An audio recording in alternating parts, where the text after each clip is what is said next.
रामपुर श्री श्री जगन्नाथ मंदिर सुवर्ण जयंती अवसर में नवनिर्मित मंदिर प्रतिष्ठा और विग्रह मानक प्रतिष्ठा पई कलश शोभायात्रा आज स्वर्गत गुरुनाथ साहू और स्वर्गत पद्मावती साहू द्वारा निर्मित रामपुर स्थित श्री श्री जगन्नाथ मंदिर 50 वर्ष पूर्ति उपलक्षे नवनिर्मित शिव मंदिर, हनुमान मंदिर, अरुणस्तव प्रतिष्ठा और विग्रह मानक प्राण प्रतिष्ठा उत्सव अवसर में कलश शोभायात्रा अनुष्ठित हो जाइछि।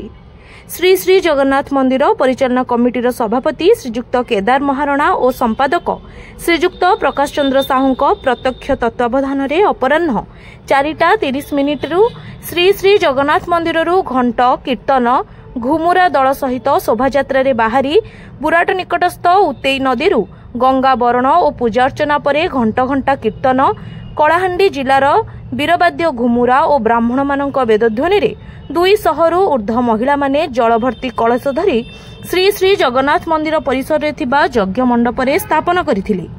संध्या आरती और आकाशदीप उठिबा परे अंकुर रोपण और अधिवास पूजा होइथिला।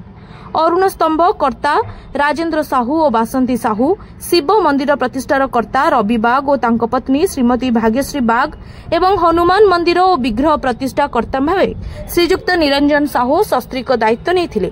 मंदिर पूजक अशोक त्रिपाठी, राजपुरोहित त्रिलोचन दास, पंडित श्रीजुक्त मिश्र और श्रीजुक्त नंद पूजा कार्य संपादन करथिले। कार्तिक पूर्णिमा दीपयज्ञर कर्ता पाई जगन्नाथ आज्ञामाल नहीं श्रीजुक्त नवीन अग्रवाल गृह को जाई पूजा अर्चना पर कर्ता बरण कर जाइथिला। मंदिर परिचालना कमिटी सदस्य वरिष्ठ सांबादिक प्रशांत सामंतराय, हेमंत साहू, रमाकांत प्रहराज, समाजसेवी प्रकाश चंद्र साहू, शिवराम साहू, विनोद साहू, कृष्णचंद्र साहू, सुरेंद्र साहू, धीरेन्द्र, सुंदर सिंह पोड़, दीपक, जयंती साहू प्रमुख सहयोग करथिले। कलाहांडी जिला रामपुर लंबोदर सेनापति report, voice of Odisha live.